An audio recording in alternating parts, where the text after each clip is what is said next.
Real life ನಲ್ಲಿ free time ಇದ್ದಾಗೆಲ್ಲ ಏನ್ ಮಾಡ್ತಿರ್ತೀರಾ ಅಂತ? ಫ್ರೀ ಟೈಮಲ್ಲಿ ಇದ್ದಾಗ ಚೆನ್ನಾಗಿ ತಿಂತೀನಿ, ಮಲ್ಕೋತೀನಿ, ಟಿವಿ ನೋಡ್ತೀನಿ. ಇಷ್ಟೇ. ಯಾವ ಫುಡ್ ಅಂದ್ರೆ ತುಂಬಾ ಇಷ್ಟ ಅಂತ? ನಾನ್ ವೆಜ್, ಚಿಕನ್ ಅಂದ್ರೆ ಸಖತ್ ಇಷ್ಟ. ಕಬಾಬ್ ಅಂತೂ ಇನ್ನು ಸಖತ್ ಇಷ್ಟ. ಮನೇಲಿ ಮಾಡ್ತಾರಾ? ಓ, ಇನ್ನು ನನಗೆ ನಾನ್ ವೆಜ್ ಅಲ್ಲಿ ಫಿಶ್ ಫ್ರೈ ಸಖತ್ತಾಗಿ ಮಾಡ್ತಾರೆ ನಮ್ಮಮ್ಮ. ಓ, ನಾನ್ ವೆಜ್ ಅಂದ್ರೆ ಸಿಕ್ಕಾಪಟ್ಟೆ ಇಷ್ಟ ಅಂತ ಹೇಳ್ತೀರಿ. ಪ್ರತಿಮಾ ಅವರು ತುಂಬಾ ಚೆನ್ನಾಗಿ ಕುಕ್ ಮಾಡುವಂತದ್ದು ಯಾವ ಡಿಶ್ ಅಂತ? ನಾನು ಕುಕ್ಕು ಆಮ್ಲೆಟ್ ಒಂದ್ ಮಾಡ್ತೀನಿ ಅಷ್ಟೇ. ಕುಕ್ ಬರಲ್ಲ.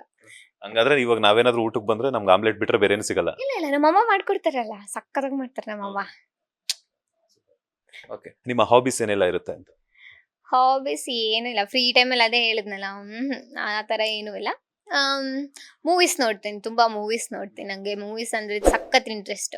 ಫ್ರೀ ಟೈಮಲ್ಲಿ ಇದ್ದಾಗ ಮೂವೀಸ್ ನೋಡೋದು, ಇಲ್ಲಾಂದ್ರೆ ಫ್ಯಾಮಿಲಿ ಜೊತೆ ಈಚೆ ಹೋಗೋದು, ಆ ಥರ ನಮ್ಮ ಮಾವನ ಮನೆಗೆ ಹೋಗೋದು, ಅಥವಾ ಅವ್ರು ನಮ್ಮ ಮನೆಗೆ ಬರೋದು, ಆ ಥರ ಅಷ್ಟೇ. ಇನ್ನ ಒಂದು ಕೇಳ್ಬಿಟ್ಟೆ, ರಾಕ್ ಸ್ಟಾರ್ ಅವ್ರ ಜೊತೆಗೆ ನಿಮ್ಮ ಒಂದು ಬಾಂಡಿಂಗ್ ಏನು ಅಂತ? ಫ್ರೆಂಡ್ಸ್ ಅಷ್ಟೇ. ಅಯ್ಯೋ, ಎಲ್ಲರದು ಅದೇ ಫಸ್ಟ್ ಇಂದಾನು. ಅಂದ್ರೆ ನಾನು ರೀಲ್ಸ್ ಎಲ್ಲ ಮಾಡೋ ಅವ್ರ ಜೊತೆನೆ ನನಗೆ ಫ್ರೆಂಡು, ಫಸ್ಟ್ ತುಂಬಾ ವರ್ಷದಿಂದ ಫ್ರೆಂಡು ಅಷ್ಟೇ.